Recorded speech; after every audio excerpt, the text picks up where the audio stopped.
समज तुला आता एका मुलगीचा नंबर मिळाला आणि तुला आता तिला डेटवर घेऊन जायचं आहे. कसं विचारशील? मी सांगतो. तर बघ, पहिली गोष्ट, तू पहिल्याच मेसेजमध्ये तिला म्हटलास let's go on date, let's meet, तर ते डायरेक्ट होऊ शकतं. कदाचित तिने फक्त बोलण्यासाठी नंबर दिला असेल, अजून डेटसाठी रेडी नसेल, म्हणून आधी थोडी टेस्टिंग चालू होऊ देत. मजेशीर हलकं फुलकं बोलणं, थोडं मीम्स, थोडं रील्स, मग मध्येच डेटचा टॉपिक काढ. दुसरी गोष्ट, जेव्हा तू डेटसाठी विचारतोस तेव्हा ते बोलणं कॅज्युअल ठेव. डेट हा शब्द वापरूच नकोस. जसं की कॉफी डेटला जाऊया का, डिनर डेटला येतेस का, असं वापरूच नको. त्यापेक्षा सिम्पल म्हण, चल ना कुठेतरी फिरायला जाऊया, काहीतरी खाऊया, काहीतरी पिऊया, या टाईपमध्ये बोलू शकतोस तू. तिसरी गोष्ट, जेव्हा तू प्लॅन करतोस ना तेव्हा क्लिअर ठेव की काय बोलतोय आपण. लोक काय करतात, म्हणतात चल ना भेटूया कधीतरी.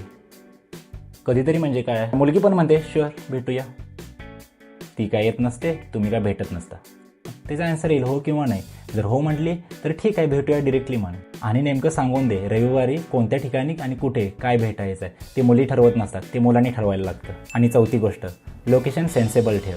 तिच्या घरापासून लई पण लांब नको. बस एवढं सिम्पल ठेव. टू डायरेक्ट नको, टू कन्फ्यूज नको.